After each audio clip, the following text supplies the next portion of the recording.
spoštovani predstavniki Ljubotskih društva upokojencev, spoštovani voditelji in voditeljice medgeneracijskih skupin prostovoljskih, spoštovani sodelavke in sodelavci. Veseli me, da smo se danes tukaj srečali v takšnem številu. Zdaj lahko rečem, da smo se že kar parkrat srečali v novem letu, tako da sem med ministri sedaj že tista, ko imam daljši mandat. Veseli me, da se danes srečamo tukaj v takšnem številu tudi zaradi tega, ker to daje jasno znamenje, da ste še vedno tesno povezani z obrambnim resorjem, ki ste ga toliko let uspešno soustvarjali. Verjamem, da je danes zelo dobra priložnost za to, da malce poklepetamo med sabo, da izmenjamo poglede na aktualne zadeve, da svojim najbližjim nekdanjim sodelavcem poveste, kako je sedaj doma, kako je z vašimi najbližjimi, kaj počnete, in takšna srečanja ob koncu letu so zagotovo izredna priložnost za to. Dovolite pa mi, da nekako vas seznanim, kaj pa se je pri nas v hiši dogajalo v tem preteklem letu. Lansko leto sem verjetno povedala, da je bilo leto prežeto predvsem tem, da smo delali strateški pregled obrambe. Lahko zadovoljstvom povem, da je 22. decembra lani vlada obravnavala zaključke strateškega pregleda obrambe in sprejela tudi sklepe. Eden izmed pomembnejših sklepov, ki se nanaša na delovanje obrambnega sistema, je zagotovo tudi to, da se obrambnemu sistemu v prihodnjih letih zagotovi stabilni vir financiranja in da se vsako leto povečujejo sredstva namenjene obrambi za najmanj 30 milijonov. Že v letošnjem letu smo dobili dodatnih 24,3 milijona evrov, se pravi, da v prihodnem letu imamo v vsoti na to že 54 milijonov dodatnih sredstev. Mislim, da je to dobro znamenje, zaradi tega, ker je obrambni resor bil tisti, ki je v preteklem obdobju, ko smo imeli krizo, največ pripomogel k konsolidaciji javnih financ. Drugo, kar bi rada izpostavila, je to, da smo bili aktivni pri pripravi zakonodaje. V parlamentarni proceduri so sedaj 3 zakoni, zakon o kritični infrastrukturi, zakonsko te materije Republika Slovenija ni imela urejeno v preteklem obdobju in seveda za naš sistem 2 najpomembnejša zakona, to so zakon o obrambi in zakon o službi Slovenski vojski. Verjetno ste spremljali, kakšna je bila vsa razprava in verjetno tudi veste, kje smo pravzaprav za sprejemanje zakonodaje sedaj. Zato bi na vas, kot na tiste, ki veste, kaj pomeni, da potrebujemo po 23 letih prenovo zakonodaje, da je marsikatera določba že več kot zastarela in da potrebujemo nov sodoben zakon. Tako sodelavci strani Slovenske vojske, kot tudi z upravnega dela ministrstva so sodelovali pri pripravi zakonodaje in sama ne morem sprejeti mnenja, da bi bil sistem protiustaven, da bi moral naš zakon pravzaprav urejati področje celotne nacionalne varnosti, se pravi tudi policije, sistema varstva pred naravnimi in drugimi nesrečami, kot tudi Slovenske vojske.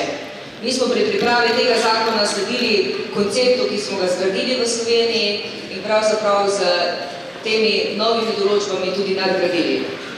Zakaj vam to omenjam? Pravzaprav zato, ker veste, da je sedaj odbor za obrambo našega državnega zbora sprejel odločitev, da se izvede še javna predstavitev mnenj. Menim, da to pomeni na nek način, pa upam, da to ni prvenstven cilj, tudi, da postopek še dlje traja. In glede na to, da so pred nami v prihodnjem letu tudi parlamentarne volitve, upam, da nam pravzaprav časa ne bo zmanjkalo. Apeliram pa na vas, kot vi ste tisti, ki poznate to tematiko, ki ste strokovnjaki na tem področju, da se tudi sami po vseh svojih zmožnosti, sposobnosti vključite v to javno predstavitev mnenj in da pravzaprav tudi javno poveste, da obrambni sistem potrebuje prenovljeno zakonodajo, da pravzaprav vojakinje in vojaki ne smejo ostati tista edina poklicna skupina, ki ne bo uspela izboljšati svojega položaja in svojega statusa. Namreč zakon o obrambi je tudi tesno povezan zakon o službi Slovenski vojski. Tako da prosim vas, da še naprej tvorno podpirate naš sistem tudi na takšen način, da poskušate kjerkoli je nemogoče javno izraziti, da je potrebno to prenovljeno zakonodajo tudi sprejeti. In zato se vam že vnaprej zahvaljujem. Mogoče bi povedala še to, da z marsikaterim od vas se srečujem na različnih aktivnostih, da ste vi še vsi tesno povezani z obrambnim resorjem ali tudi preko sodelovanja v sistemu varstva pred naravnimi in drugimi nesrečami, da še vedno aktivno sooblikujete naše delo na tem področju in da se bomo vam tudi za to globoko hvaležni. Danes je priložnost, da, kot sem rekla na začetku, poklepetamo, da se vidimo, da izmenjamo misli in seveda se pripravljamo sprejeti kakršnokoli dobro napotitev, kako tudi naprej v teh mesecih, ki so še pred nami. Vam in vašim najbližjim želim ob koncu leta lepe praznike, veliko zdravja, osebne sreče, veliko priložnosti za to, da ste s tistimi, ki jih imate radi in seveda veliko priložnosti, da se tudi mi srečamo in še vedno tvorno sooblikujemo obrambni sistem za prihodnje. Vse dobro vam želim v letu 2018 in verjamem, da bo danes eno lepo srečanje, da bomo izmenjali marsikatero lepo misel, da ste marsikdo med vami se pravzaprav ni videl celo leto in da boste danes ta trenutek izrabili tudi zato, da se poveselite, da ste pravzaprav v družbi tistih, s katerimi ste preživeli zelo, zelo veliko obdobje svojega življenja.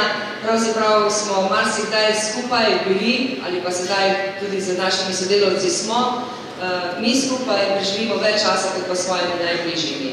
Tako da mislim, da smo ena velika družina. Verjamem, da če bomo dobro sodelovali med seboj, se tako kot v preteklosti še prihodnje podpirali, nam bo vsem skupaj šlo še boljše.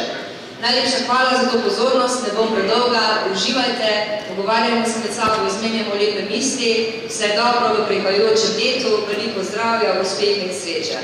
Srečno!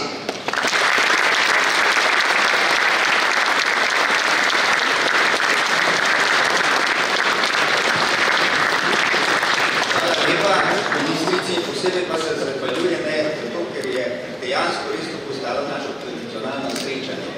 In verjamem torej, sem veliko pomeni in pa seveda hvala lepa tudi za vse te lepe besede in lahko tudi računate na nas. Jaz vam želim vsem skupaj srečno v naslednjem letu, vam ravno tako veliko uspeha, koliko bomo pomagali, bomo lahko in pa seveda tudi veliko uspeha.